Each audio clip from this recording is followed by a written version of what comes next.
Là, en fruit, c'est ce qu'on recherche un peu. C'est très aromatique, croquant, du rien connaît, c'est un peu ça. Donc ça, c'est l'intérêt. Alors maintenant, on déguste-le. Très fruité.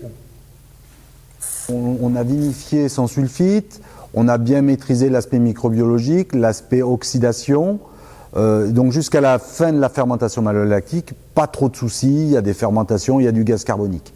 Ensuite, il est très important tout au long de la vinification de faire des tests de tenue à l'air pour choisir les bonnes cuvées qui tiennent à l'air.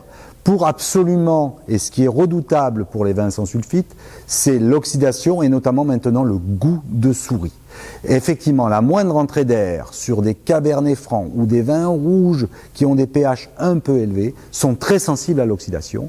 La moindre entrée d'air va entraîner ce fameux goût de souris, c'est-à-dire ce caractère pop-corn, cuit, peau de saucisson, désagréable en fin de bouche, agrémenté d'une amertume que le consommateur ne va pas apprécier. Évidemment, jusqu'à la mise en bouteille, on arrive à maintenir le vin à l'abri de l'air, on travaille toujours sous azote, on contrôle l'oxygène dissous à chaque opération avec des teneurs d'oxygène dissous qui ne doivent pas dépasser 0,5 mg par litre, ça c'est très important.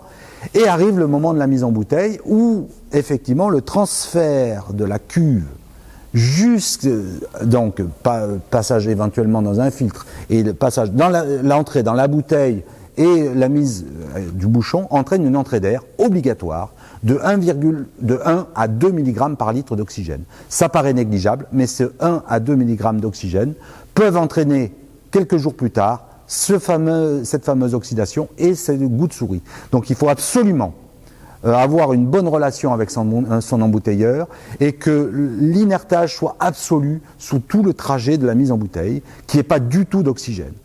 Ça, c'est vraiment un impératif pour absolument éviter ce goût de souris.